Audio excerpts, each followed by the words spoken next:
Welcome to the World Championship announcement evening.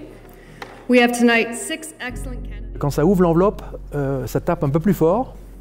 The Alpine World Ski Championships 2023 will be organized in... Certainement un peu nerveux, j'ai pas entendu le nom quand le président de la FIS l'a annoncé. Par contre, j'ai vu tout le camp de Courchevel-Méribel qui était là et qui a hurlé, explosé de joie. France Courchevel-Méribel!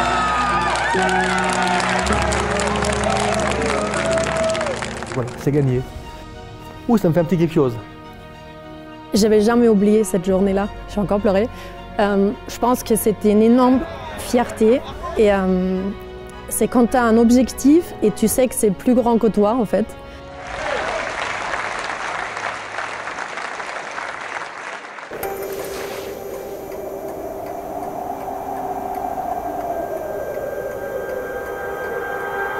On a organisé les Jeux Olympiques en 92, on a bien réussi, ça nous a permis d'avoir une vingtaine d'années vraiment très fortes derrière.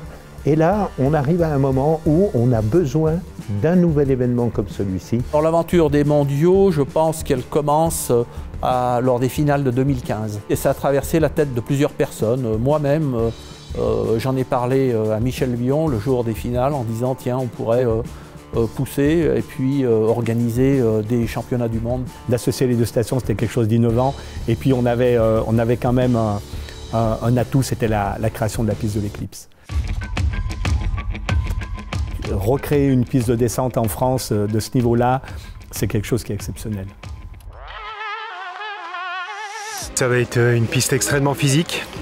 Les sauts, les virages, les courbes, et puis celui qui va être capable de produire la meilleure performance sur cette piste-là, ça sera réellement le meilleur descendeur du monde.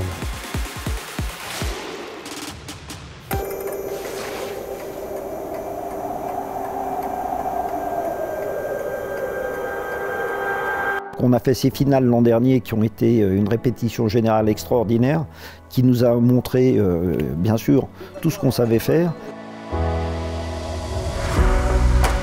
On n'oublie pas, et c'est très très important, c'est les licheurs qui sont prioritaires. C'est-à-dire que quand le licheur il part, il doit pouvoir continuer à licher avec sa vitesse. Et puis aussi tester le programme des bénévoles. Ils étaient 600, on va être 1200.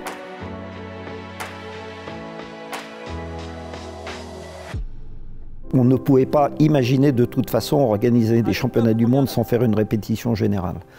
La réussite, c'est les détails. Et tous les détails sont importants.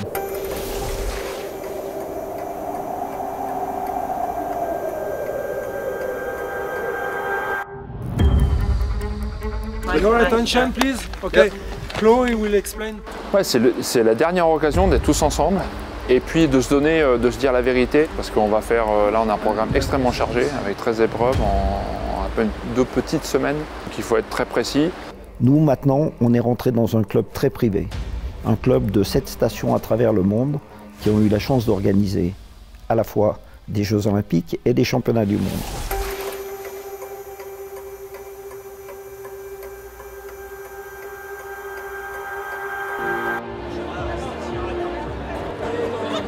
En tout cas, moi, je suis ravie de pouvoir vivre ce genre d'événement à la maison. Quelque part, ce qui reste dans la carrière d'un athlète, ce sont les médailles. Les médailles aux Jeux, bien sûr, et les médailles aux championnats du monde. Il y a 3 facteurs qui sont très importants dans cet événement. Le premier, il faut une scène. Donc la scène, c'est les 2 pistes de l'Eclipse et du Roc de Fer. Ensuite, quand on a une scène, il faut les meilleurs acteurs du monde.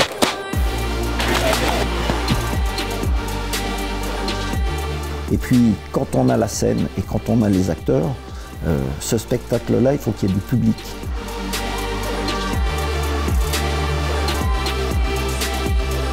Le moment lors des finales, lorsque Tessa écrit réellement le scénario qu'on aurait rêvé. Allez Tessa!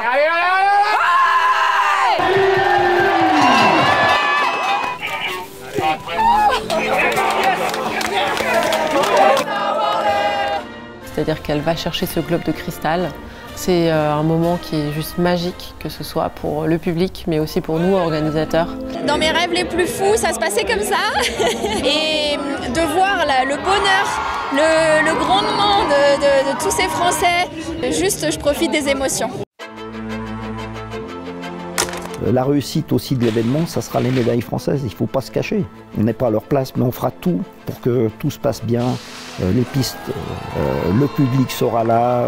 En tout cas, on va les supporter, les aider, les faire voler. On y va!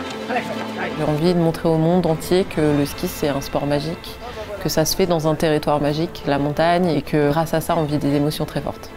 C'est quelque chose qui nous porte aussi, qui me dit vraiment, il faut être à la hauteur. Pour moi, c'est plus grand que le ski. Ça devrait être un événement qui dépasse le ski. En 2023!